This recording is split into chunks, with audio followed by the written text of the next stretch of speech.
Hi, and welcome to the fxpodcast. I'm John Montgomery. Our guest today is David Gaddie, owner and VFX supervisor at Afterparty VFX.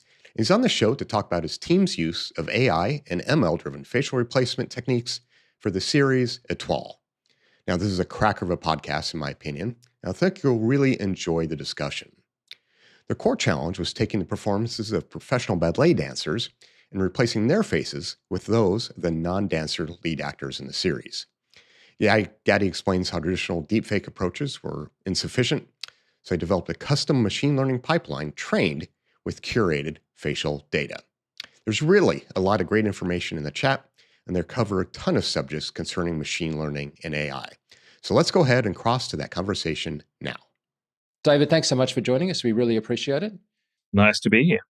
Hey, so you're with Afterparty, well, you're founder of Afterparty, but what's the relationship between that and The Colony? So The Colony was the production company that I started when I moved to New York, and it was basically a production company doing commercials. And because I had come from Australia, where directors were very involved in post, I found when I moved to America, it was the opposite. And I decided I needed a way to actually have more involvement in the post on the projects I was working on. So I initially just started by getting a couple of people in to form a small VFX team working on my projects.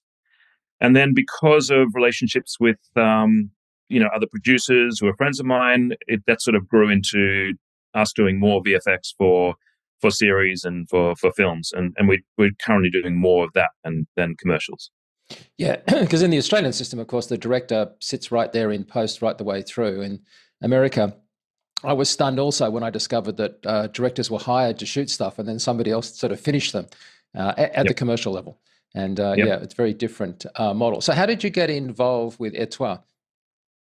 Okay, so I can't remember exactly who recommended me to the show, but at some point I had a meeting with Leslie Robson Foster, who is the visual effects supervisor from Etoile, and she had been testing she knew she had this big challenge, which was to be able to have the lead actors, the two lead actors were not dancers and had to actually look like they were professional dancers in this show.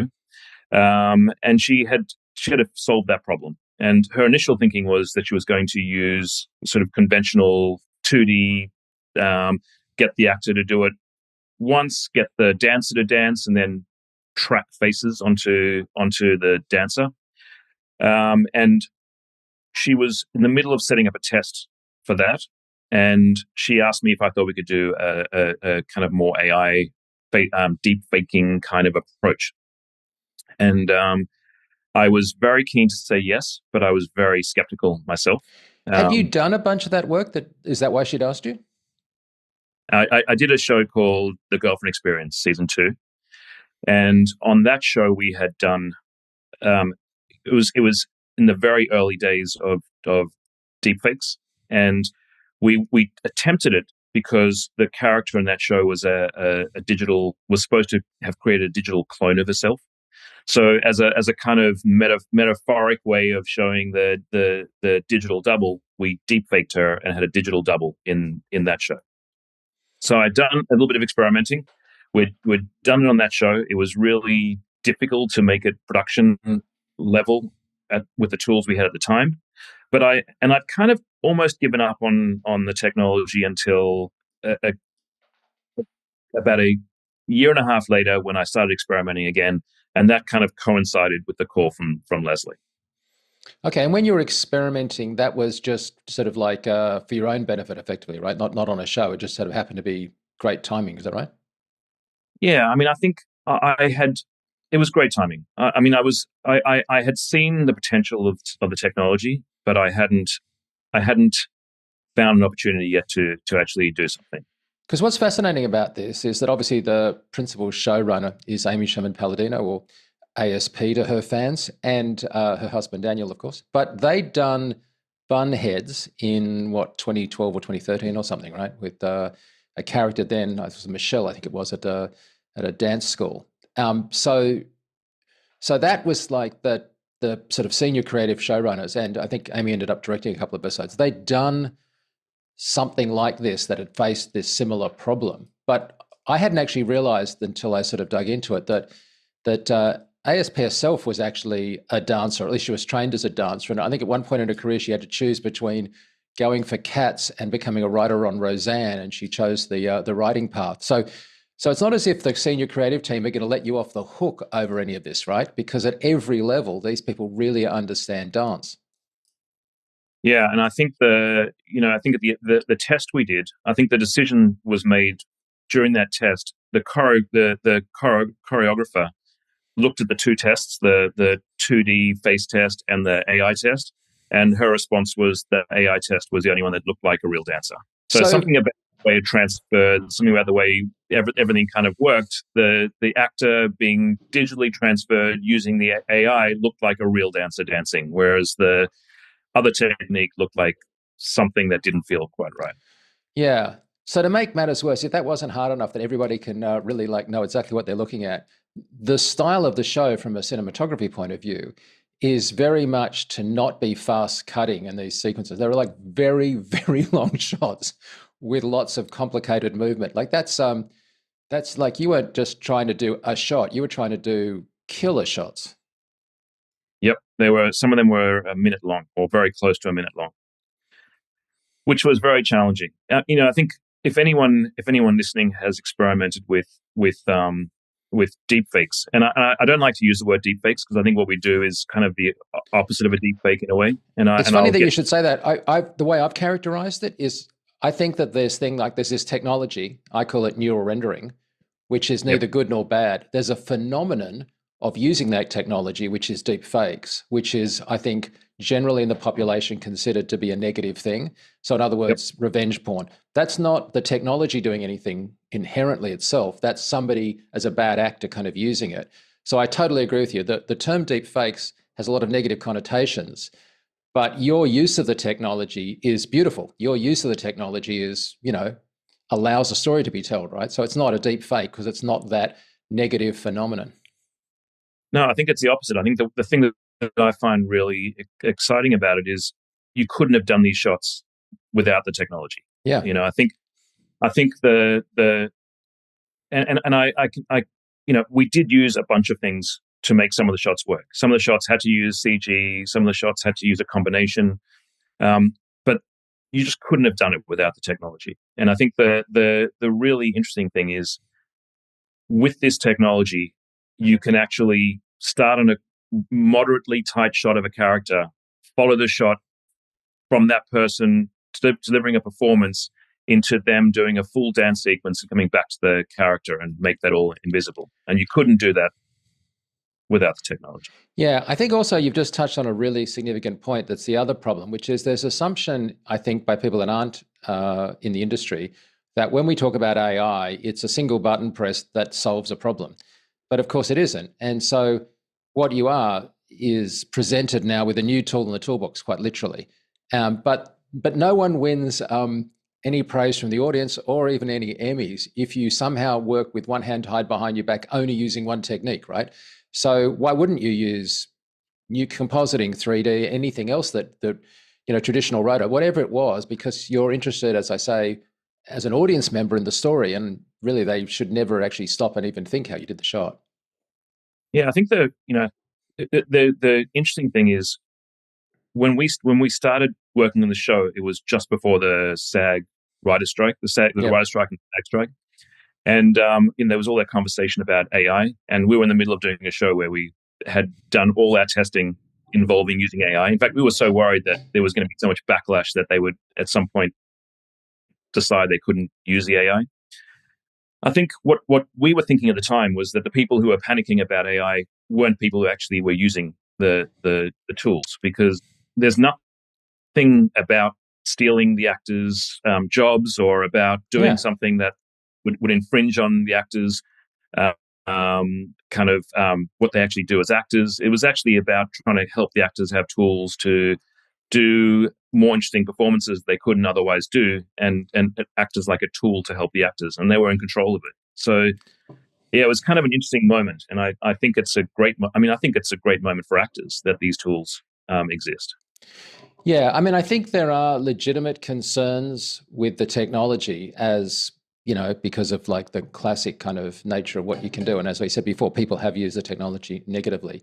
But by the same token, my favorite expression is the technology is like steel, right? You can use it for doing bad things and building tanks, or you can use it to build ambulances. And like just the fact that you can do one or the other doesn't rule out the others, you know, as a possibility, but that doesn't also mean you should shut down and not use it. So let's discuss it in a little bit more detail. I'm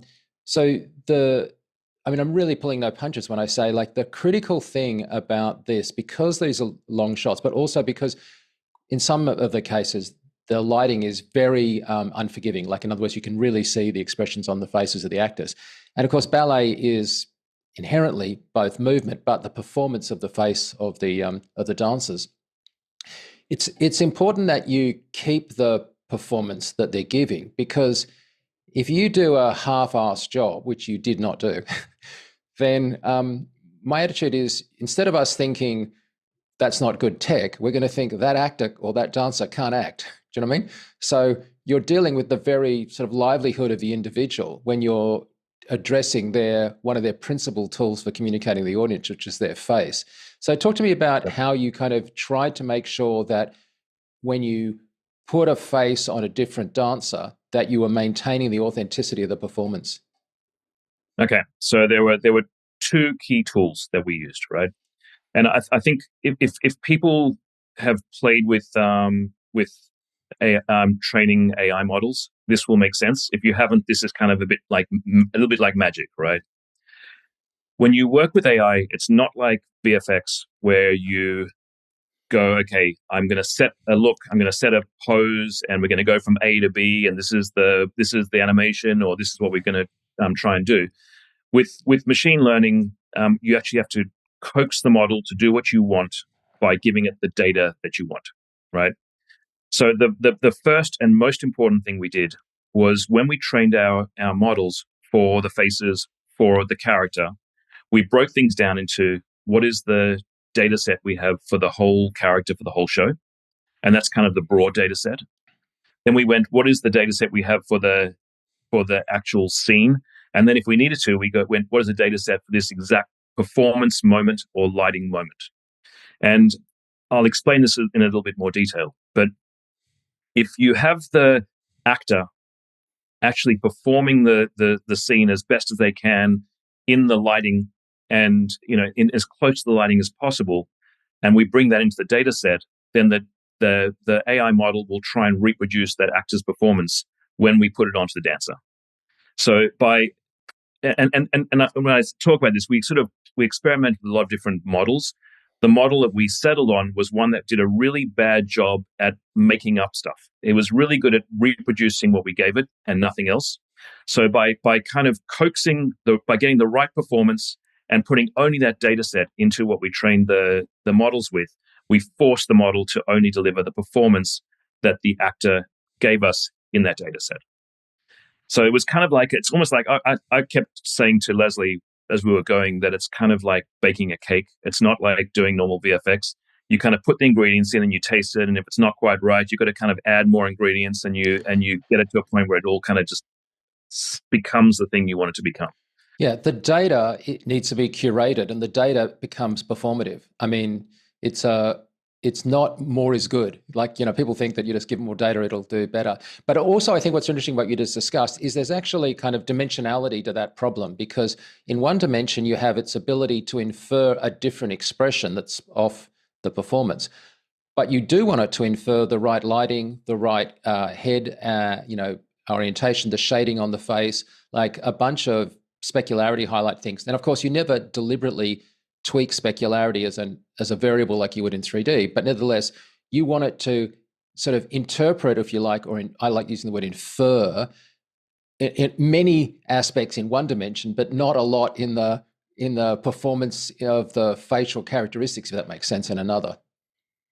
Yeah, correct. So you're breaking down your data sets into, what do I need for the lighting? What do I need for the emotional moment?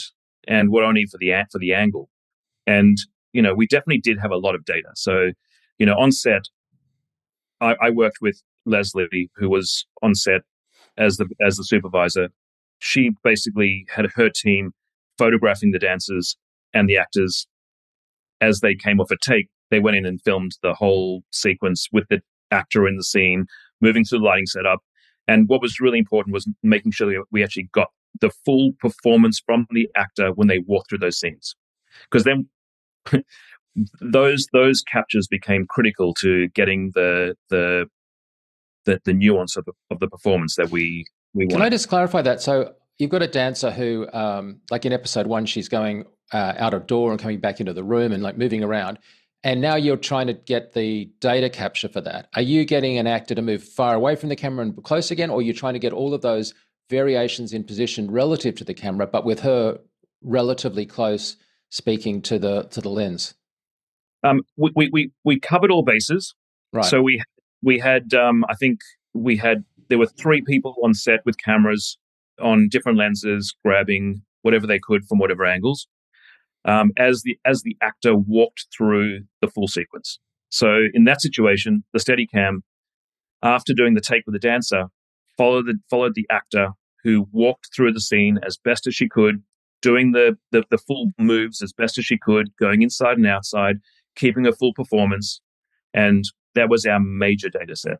Then we took all the other cameras that were grabbing whatever they could around her, and we threw that into the data set as well. So you've got something that's come out now of the inference that, presumably is a good starting point. You've done all the right things. What's the QC on that to determine that you feel like the performance is faithful? I would love to say it was like an automated process, and we could go through and you put the right stuff in, and it all perfectly comes out. I think we would look at it, we would analyze it, we'd look at them, we'd look at the performance we'd look at the actors, block through performance, and we'd look at the dancer, and we'd compare those 2 things with what the AI was delivering. And if we weren't getting the right performance, we'd go back to our data set and we'd try and find the right expression.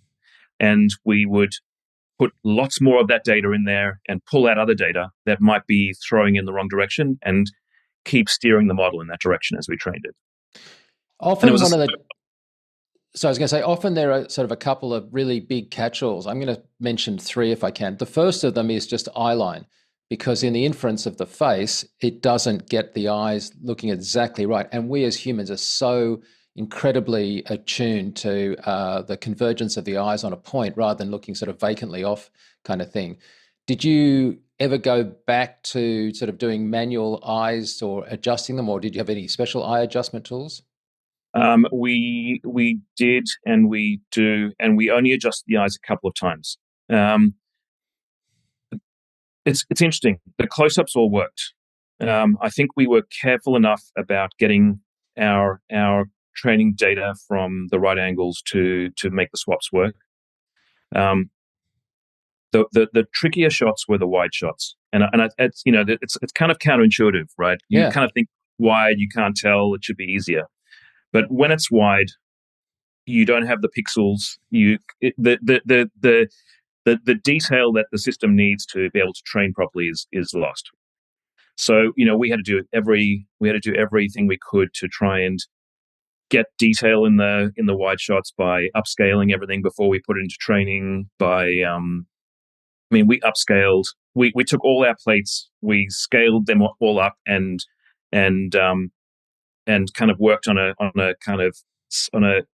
blow up that had been upscaled with other AI upscale tools. Sorry, just to be clear about this, you're talking about super res algorithms. So yeah. Exactly. Okay, so what was your base resolution for the face? Because you would have delivered in 4K, wouldn't you? We delivered in 4K. Our models were 1024 by 1024 bases, right? Which is pretty big. It's very big. It took a lot of compute. It was big.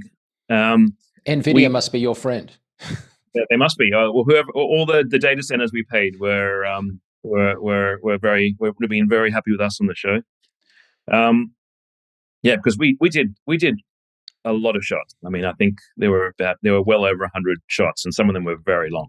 And just to be clear, for those that aren't maybe so familiar with this, like that's double both vertically and horizontally what many approaches take. There's almost like a 512 as a kind of a standard for a lot of the algorithmic stuff that's produced. And the reason for that is a lot of the stuff that's been produced, I guess academically, as much as like in the consumer level, is all based off kind of HD resolution, YouTube level kind of stuff, which just doesn't work for you, right? Because you need to be at a higher resolution and a higher level of quality.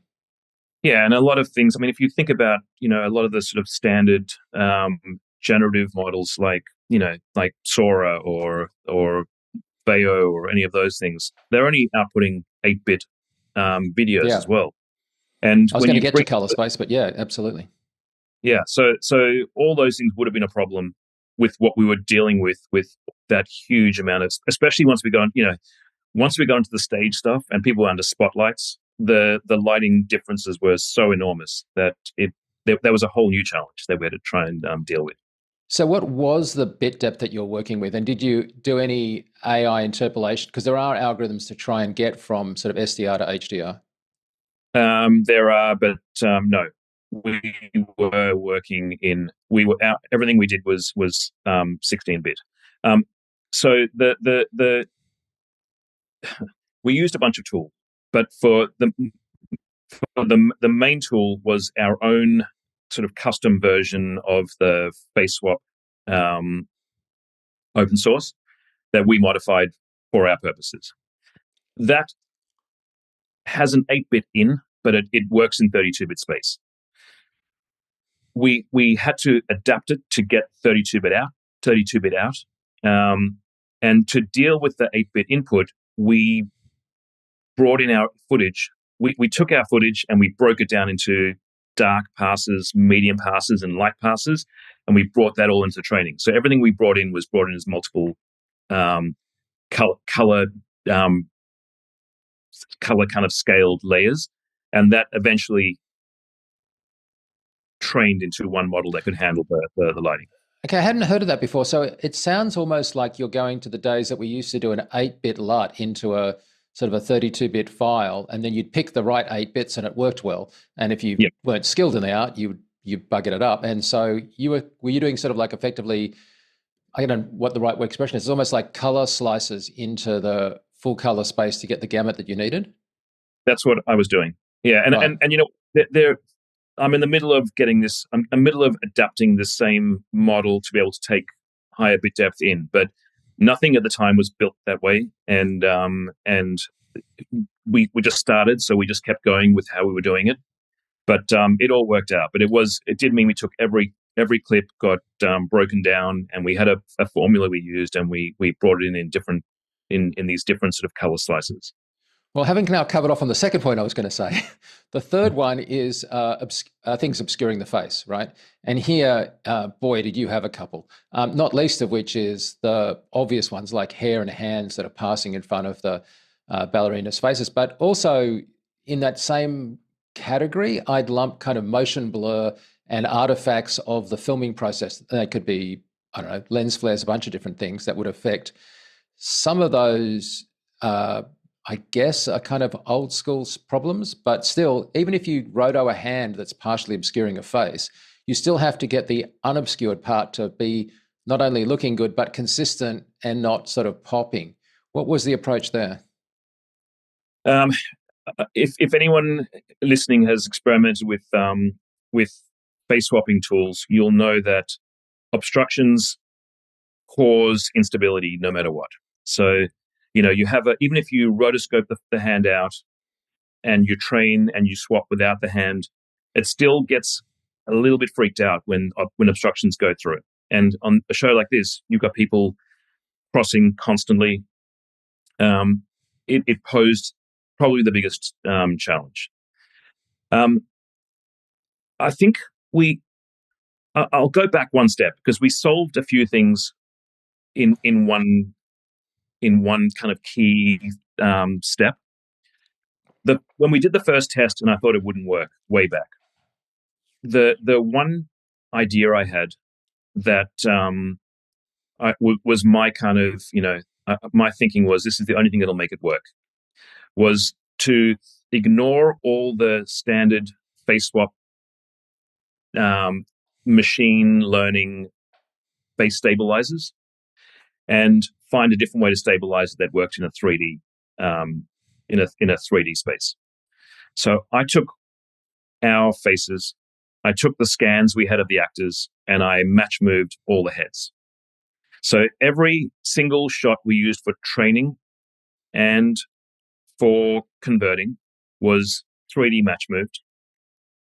We built a separate system to take those 3D match moves and convert them into stabilized heads that were consistent, so that heads were consistent across all training and all So to be clear about this, are we talking like if the actor was going up and down in shot, to be really dumb, right, that their face would now be stable in the middle of frame and the rest of the universe would be moving up and down behind them kind of deal? Is that what you were talking, or are you talking about? We match moved the heads so that we could stabilize the faces, so that the thing about training things in AI is if things are different in every frame, it has a difficult task of learning what's similar about things, right? So the more you line things up and match them, the easier it is to train. So the one thing we had to do was work out how to make sure that we had the most stable faces to start with. And the way we worked out would give us the most stable faces was to, even though we're working in AI, we're working in a kind of 2D space, we stabilized all our faces using 3D space. And that, first of all, that fixed a lot of the problems of instability that we were seeing with conventional tools. It also allowed us to do the really critical thing we needed to do for dancing, which was to allow that dancer to rotate in kind of 360 degrees, often really fast, and have our face swap work even when we were like a 3/4 rear angle or we swapped the face even if there was like a slither of a face and you saw a tiny bit of a nose. And so were you using something like Keen Tools or something for the 3D tracking, or what were you using? Was it a new process? First test we used Keen Tools, and it worked really well.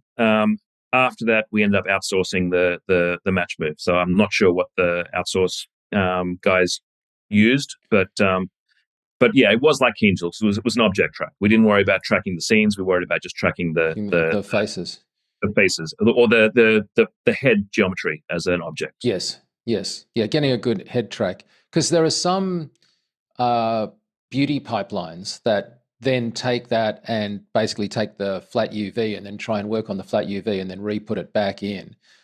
But you're still going with the classic inference, albeit with the training data aligned, if I understand correctly.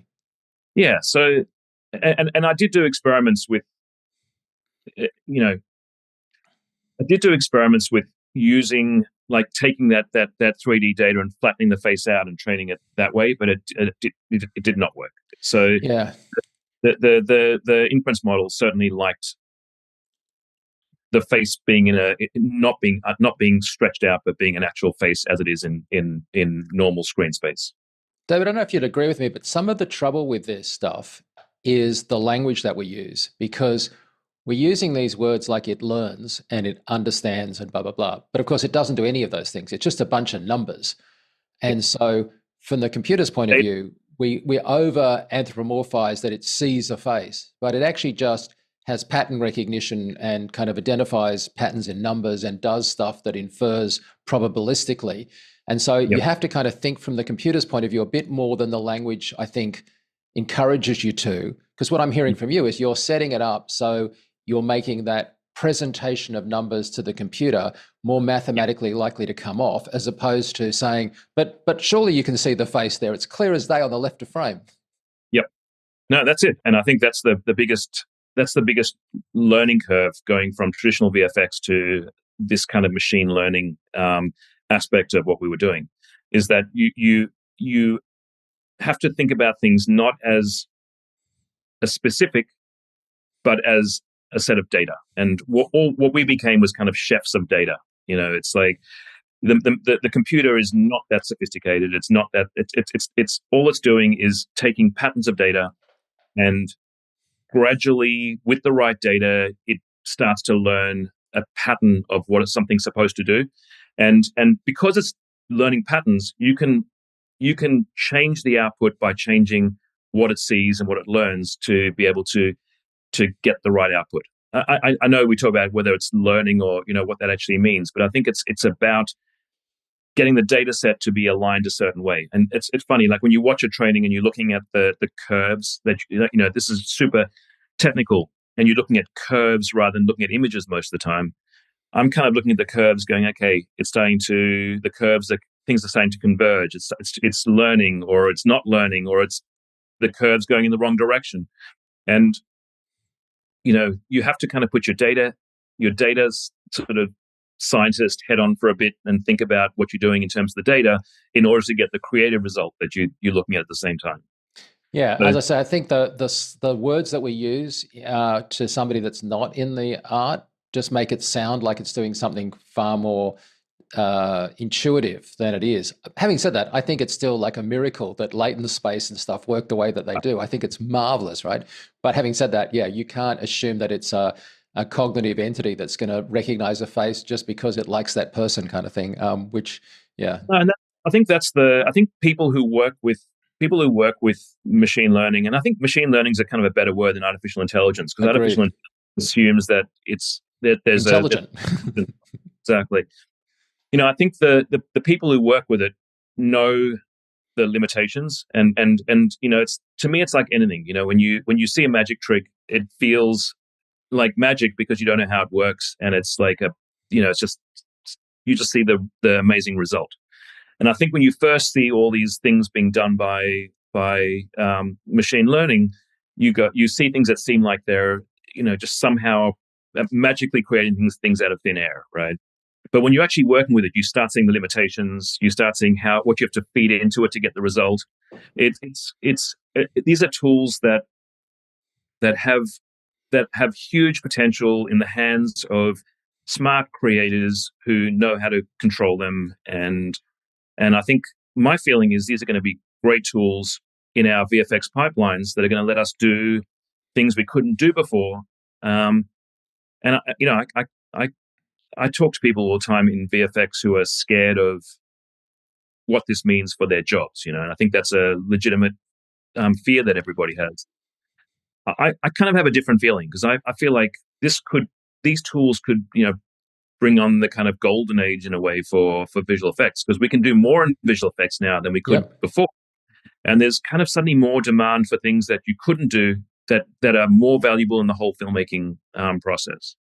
Yeah, I use the analogy when digitization came through the film industry, right? And there are all these computers, and far be it from that, meaning there are less special effects and visual effects artists working. Today, there are vastly more, tens of thousands working more. Having said that, I also think part of the problem is structural changes to the industry that have nothing to do with technology and a lot to do with just the economics of making programs and the way that people consume media has all happened coincidentally with AI coming along. And so it's the difference between causality and correlation. And I don't see massive layoffs because of AI, but I definitely see, and look, your analogy of a magic trick, like if I go and see Penn and Teller in Las Vegas, they look effortless, really, like they've hardly done any work. And in fact, they've spent countless, weeks rehearsing, polishing, perfecting that so it can look so effortless when now I'm sitting watching them in the audience. Hey, but let's swing back to the tech a bit more for a second. How many sort of shots are we talking about per ep? And like, I know that's a bad count because the shots were so long, or maybe how much screen time is an ep? Because you're 8 eps in total, right? 8 eps. Some episodes had only smaller sequences, because some episodes just had them rehearsing, and it was shorter rehearsal sequences. Episode 8, which had the clips I sent you, that was the longest, most challenging sequence, and that was like 10 minutes in the final ep. Is that right? It was something like 8 or 10 minutes. Though only about 35 shots, right? Which is why shot count's such a bad and metric. They were really long. I mean, we used every trick. If you want to talk about the technicalities of it, right? We used every trick on the last episode, because I called it early on episode 8 that we had so much hair and so much lighting changes that we were going to struggle with the traditional approach we were using. So I suggested for that episode, for the final dance from Cheyenne, who's the female character, that we should make the decision to use a CG head throughout the sequence and use the AI that we trained to basically swap the CG head to her own head. So we still went through the same process of training that AI with her performance to make it as much like her as possible and as nuanced as possible. But rather than the dancer's face being what we used to swap to the actor's head, we had a CG head that we used to swap to the actor's head. Which this is increasingly a really powerful way of working, isn't it? Like, this is actually at the cutting edge of what a bunch of, I mean, for example, if you want to get a character to talk, sometimes you can drive a CG head with lip sync and then infer that and then transfer that to the final. So this intermediary 3D approach, while seeming convoluted, actually gives you a vastly more control, because of course the CG head doesn't have the hair in front of the face, right? Doesn't have the hair in front of the face. It's got controllable lighting. We could do passes for different lighting. So we could do versions that were kind of full spotlight and versions that were in shadow, and then we could in comp we could adjust the lighting. It gave us all that flexibility, but it did mean we had to do that step of, you know, getting some performance capture, doing additional animation, and bringing it all together to get to that final that final result. But if I'm guessing correctly, the audience never sees a 3D head. The 3D head, just for those listening, is like this intermediary step. It's important and it is 3D, but it's not that you are witnessing a really good, you know, V-Ray render with ray tracing that looks like it's, you're shaking your head for people that are listening, but it's not like that, is it? It's like our puppet. I talked about, you know, the 3D head was like the puppet head that we used to convert to the same final machine learning AI render that we got by training it on the data of the actor performing. And that's kind of amazing, because you know we talk about the sort of uncanny valley of 3D. Using this process, that kind of disappears. And I'm doing a little demo piece at the moment, which I'm about to finish to put on my website. But I've literally got the full process of an actor delivering a performance into a iPhone to do facial capture. That becomes a CG head, and that CG head becomes a AI version of it that looks completely like the actor, and you can't even tell. Well, yes, I don't know if that's I mean, obviously the iPhone's slightly different than what we've been talking about with the show, because the iPhone actually has inherently in its pipeline facial mapping stuff, because it's inherently built into both the capture for unlocking your phone, but also just its tools for facilitating Snapchats and other kind of things. So is this Correct. using any of that fax almost interpretive stuff, or is it just using exactly? Sure. No, it is, but right. the but you wouldn't have been using that on the show, of course. No, on the show so I'll take a step back. On the show, we didn't have access to the actors when we were doing that scene. We came up with this afterwards. Yep. So we basically took the footage of the dancer and we match moved the performance to the yep. dancer and or to what the actress was doing. So we kind of made the decision with the CG whether to follow what the dancer was doing because it was more appropriate for the dance, or we in general follow what the actor was doing when they did the walkthrough to keep true to the performance. But we could have done a performance record of the actor, and you know, you talk about what the phone's doing in capturing a performance. Even if you capture a performance on a 3D model, unless you're doing no matter what, you do a performance capture on a 3D model, it still looks like a 3D head. You know, you look at the really good, you know, the best CG still looks like CG, but you take that CG and you run it through this kind of like, I call it like a AI skinning of it, and suddenly it looks like the actor, and it doesn't just look like the person, but the performance shifts into the performance of the actor. That's the really key thing. It's not just a visual thing. Everything about it, the performance just shifts suddenly to feel more like the actor, and it's because of that. It's because of the model we've used, which is intentionally selected because it doesn't make stuff up. And I think it only does what the actor does. So if the actor wouldn't do a certain thing, when we do the swap, it won't do what the actor won't do. It'll only do what the actor does. I think the analogy for this intermediary 3D step that I've used in the past is for those that know how to use projection mapping, right? You can have some pretty simple geometry of a building, but if you have a real photograph that you projection map onto that relatively simple geometry, it looks incredibly real, and the camera can move relative to that building and it looks 100% real. The model has to have some characteristics, otherwise you're not going to get parallax because it'll be flat. A card wouldn't work, for example.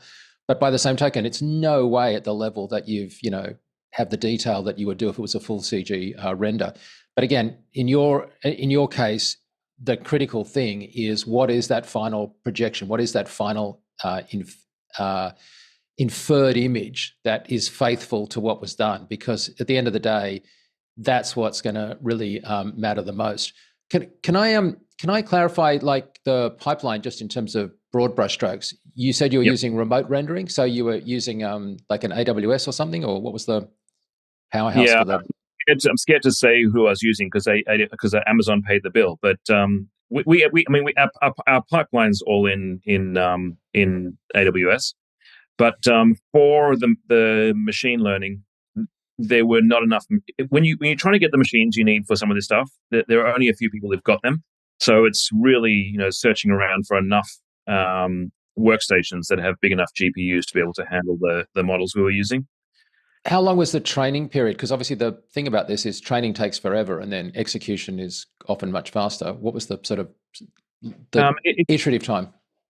I think I would say it was about 3 months of training. And it started, I think with the training, we started with an initial batch of material we had in pre-production. I got my first batch of training was kind of just generic material of the actors and their doubles in kind of pretty neutral lighting, but getting as many angles as possible from a multi-camera setup where they were doing as much as different looks, different performances, and we took that sort of general set and we started training with that. And then as we got the show material, we started splitting the model off and making new models for each scene. So David, with your other hat on as a sort of owner, founder of Afterparty VFX, for the producers that might be listening to this, what's the advice on budgeting that? Because, I mean, do you have a really clear idea? Is there a good rule of thumb for budgeting? Because if you're budgeting for like large amounts of training time, and it's not vastly expensive, but it's not cheap either.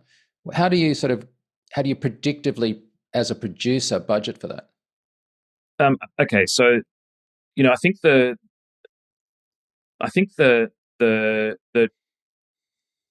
are several factors that go into this, right? If you're doing something that is not super close and you can be a little bit wider and your model can be a little bit smaller, you can train significantly faster. So, for example, if it was a stunt sequence and people were kind of mostly a little bit wider, rather than doing such a huge model that took exponentially longer to train, I could have done a smaller model and I may have trained it in a couple of weeks. I think it's hard to say because it all depends on the show. Yep. I think on something that requires a really great result, I think you ideally need to allow a couple of months for training, because the training is not just get it done, but get it done and check it and make adjustments to your data and to get it to the right place. That's a tough question because everything we do is a little bit different. I'm doing 2 shows at the moment, where one of which has only sort of 2 key shots. So it's a lot of work training the model for 2 key shots, but there was no other way to do it, And I think we were able to do a slightly smaller model, and we pushed it through in around a month. Well, I mean, 512 versus 1080 kind of, I mean, it's not just double, it's quadruple, right? It's more than horizontal and vertical. Yeah. But it's like it's just infinitely more complicated. And then add in the needing to deal with a wider color gamut from an HDR kind of perspective, and that again. Yeah, all this makes it much more complicated because you've got a lot more data to sift through. I think, look, we don't start from scratch because we've built a series of models now for these things. So the time it takes now is less than the time it took when we first started. But if someone's starting from scratch on building something, it takes, I would allow a fair bit of time. I would be criticized if I didn't just touch on something that I know you've addressed, but that's the ethics of the provenance of the training data. But clearly in a show like this, all the actors knew what they were buying into, the production knew what it was buying into, and it's not as if you're going to take all of the stuff that came out of this ASP production and take all her team's work and then apply it to some show for Disney or Netflix, right? Like it's just not like that. No, it doesn't work that way. So there are different. I mean, there are different models, right? And I think the sort of models we're using, they really start with a set of data that we have, and we train it from a set of data that belongs to the show, and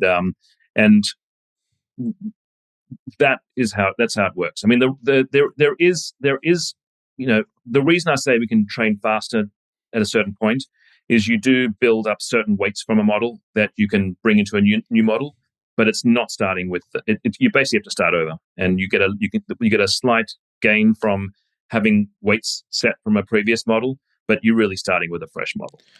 Yeah, if that wasn't the case, then if I tried doing a new actor for a new show, and which obviously this isn't the case, 100% is not the case, but if I did that, then and I've got a female actress in my new show for Disney, and I was using all this training data for the actress from your show, then her characteristics would show up in the new show, right? Which of course you don't want because she's not even involved in that production. So it's not actually sensible to say that you're taking all of the footage that you've done for Etoile and reusing it because you wouldn't want to, even if you were allowed to, which would just make no sense.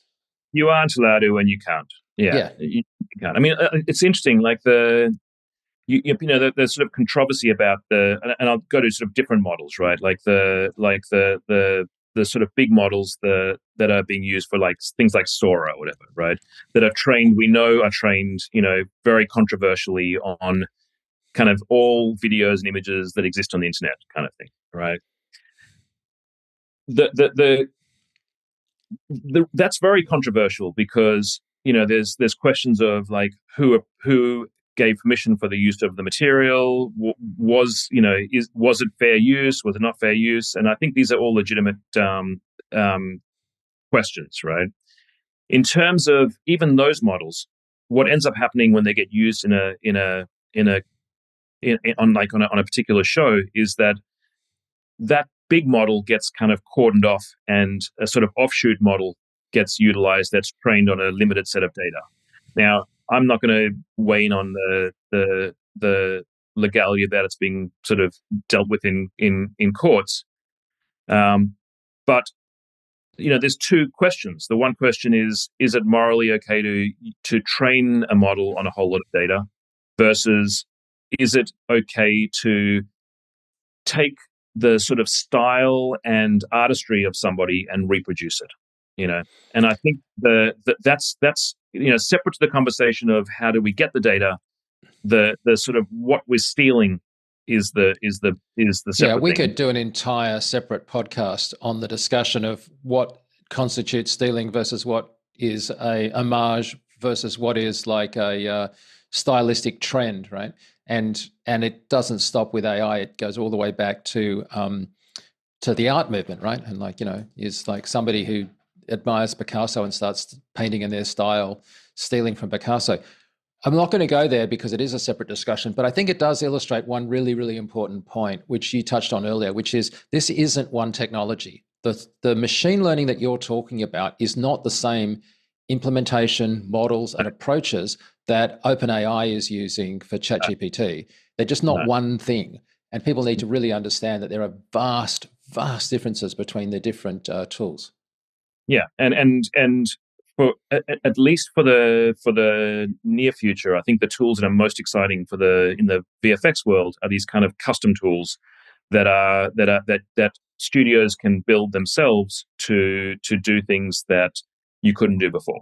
Whether it's people creating copycat nodes in Nuke to be able to do certain tasks, to using tools like this that are built, that are kind of closed tools that people are using to perform specific tasks. I mean, there's a lot of stuff that there are a lot of tools that suddenly become very interesting in this space. Just out of interest, were you using Copycat in Nuke? We did not use Copycat in Nuke, but we used kind of everything else.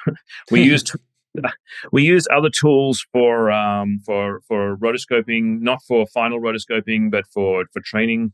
We used AI tools for upscaling. We used things like Topaz for upscaling, for getting more detail for our training material. We used tools for relighting. Initially, we used relighting tools that were AI based to get more varied training data when we only had those sort of flat passes in the initial training. Actually, that's a really great point. I'm glad you brought that up. I wasn't intending to touch on this, but that is a really valid use of some of these tools, which is what I call synthetic data, which is to say I've got X volume, and if I use tools, I can do a multiplier effect to give more relevant training data, even though it's not in the show.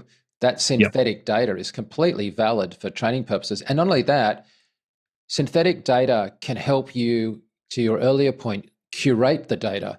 The example I give is, and it's obviously going aside a tangent, but I don't know if you did this, but like if people talk about biases in training data as if it's a bad thing, it's like always a bad thing.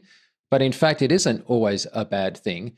You can actually introduce with synthetic data ways of steering the models by steering the data, effectively curating it. And the example I always give is like leaves. I'm trying to identify leaves in some kind of object identification process. And the thing's looking at this bunch of data and it's seeing green leaves with certain shapes and certain textures. If you wanted to identify this plant primarily based on the shape of the leaf, then give it a bunch of leaves where the texture of the leaf is car paint. It's never going to see that in the real world. So it's going to start biasing its object identification to leaf shape because it can't rely on color or texture. Of course, it makes no sense to make leaves out of car paint, but it does if you think that I'm curating the data to say, hey guys, I'm anthropomorphizing like crazy, but focus on this part of what I'm interested in and not something else. So I'm really interested that you're doing that. Yeah, that was very helpful, especially when there was. Yeah, it's interesting what you're saying because you definitely want to force the model to not. I mean, the biggest reason we had for doing synthetic data in the early part of the model was we were scared of making the model get too fit trained with one set of data, and we knew that we were going to have data later that was going to be very varied. So we made sure whatever we fed it in the very beginning was as diverse as possible. So the model was learning things like the basic features of the face and the details of the face, but wasn't learning what the lighting was supposed to be. It was learning that was something that was like as varied as possible, so that the things that weren't varied were being trained. Exactly. That's exactly a great example. Yeah, it wasn't picking the face characteristics based on always having front lighting. That's that old example of the early test when somebody was doing dogs and it was trying to identify dogs, and it mischaracterized a Great Dane as a Dalmatian, and no one could understand why because it was just so wrong. But all the photos of Dalmatians had it on a couch, And they had one Great Dane on a couch, and it went, oh, couches. That means Dalmatians, because it had trained on the couch, not on the dots and the dog. And it's it's very when you hear about it, it makes sense. But of course, when you're doing it, you're just thinking it's seeing the dog. Why is it paying attention to the background? Yeah. That's the weird, and speaking about the magic, it's kind of the weird magic of doing things with machine learning is sometimes you get an unexpected result, and you have to pick through your data to work out why that may have happened. And it's sometimes sometimes there's something really weird in the data that seemed completely innocuous, but it's pushed everything in a certain direction. Yeah. Well, look, it's been absolutely brilliant talking to you. Congratulations on the show. It's a lot of material, exquisitely done, and and it's really beautiful to watch these dancers and then just get lost in the dance and not have anything sort of jarring in terms of the visual effects, because I think most people wouldn't know it. Actually, I had one question I skipped over. Do you mind if I just go back up one other thing? I heard that you did body scans, but you weren't doing body replacements, were you? Or were you just doing? We weren't doing body replacements. Okay. No, we worried about everything from like the neck up. We trained the neck up, and we trained the hair as well. Even though we didn't generally replace hair, we replaced parts of the hair, and we found we found things like hairlines. The weird thing about doing faces is slight imperfections in the shape of the head or where the hairline is or the scaling just make it not the person. It's so. Oh, I couldn't agree more.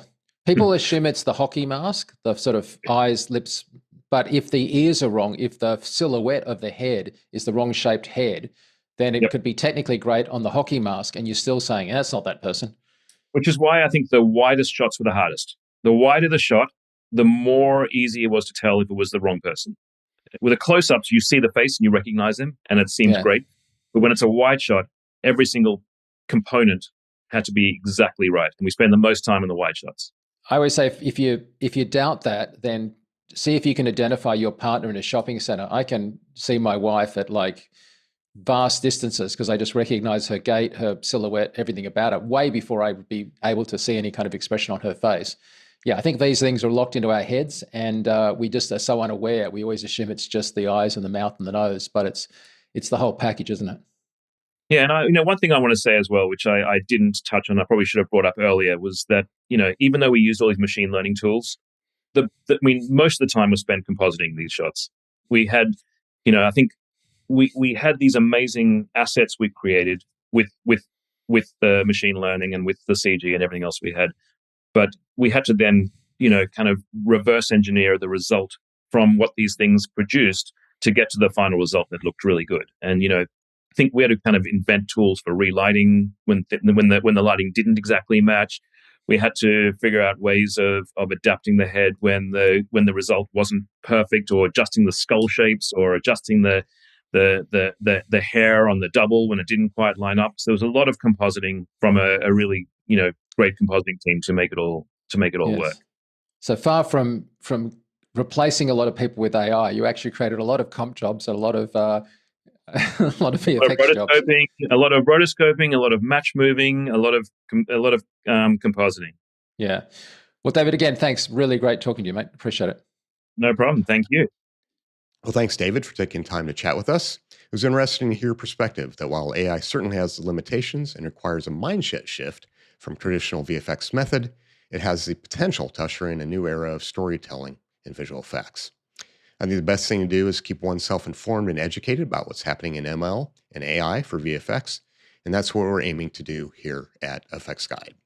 Well, that's it for this episode. For Mike Seymour, I'm John Montgomery. Thanks for listening.